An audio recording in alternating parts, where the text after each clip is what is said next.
իրողություն, բայց նոր իրողություն է կա, եւ մենք պետք է թագեք էլ Մեկ է կարող մենք միկրոֆոնները բահենք։ Ստորագրված պայմանագիրը ազդեց, որ պետական ծախսերը ֆոնայի մասով պակասեն։ Կրկնում եմ, որից է մեկի կողմից չի եղել բան, որը որ մենք հաշվի ենք առել եւ դրանից ելնելով նման որոշում կայացվել։ Երկրորդը բոլոր որոշումները, բոլոր ռեֆորմները պայմանավորված են մեր երկրի շահերին, չգիտեմ, համազգեստն ենք փոխել, հիմա կգանք ասենք հետ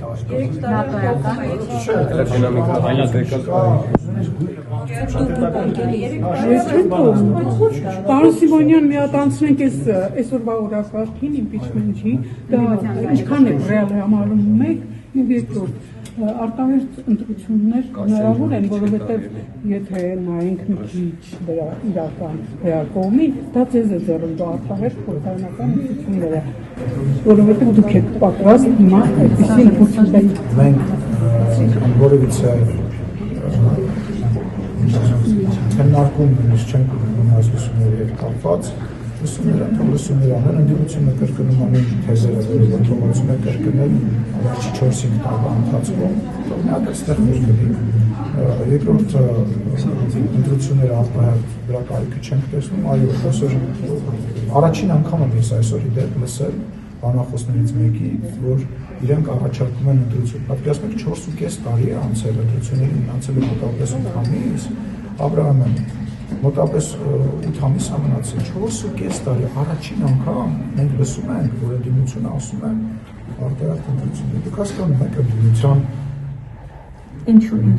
Որտեղ իրանք պատրաստ չեն։ Մի քանի բանի պատճառով պատրաստ չեն։ Առաջին իրենք գիտեն, որ իրենք չեն ընտրվելու։ Այնուամենայնիվ բոլոր ընդդիմադիրները, բոլոր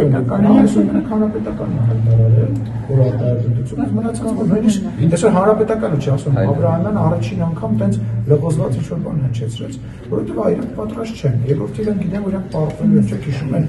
հայտնի արտահայտությունները այն բանի մասին, որ ընտրությունը պետք է իրանք չկազմակերպեն, բայց միևնույն ժամանակ այսօր Իշխան Սաղաթելյանը ասում է, դե հա, ընդունում են, որ իշխանությունը այսօր լեգիտիմ է։ 2021 թվականին, երբ որ կյանքի եւ մայի հարցեր պատերազմից 6 ամիս էր անցել,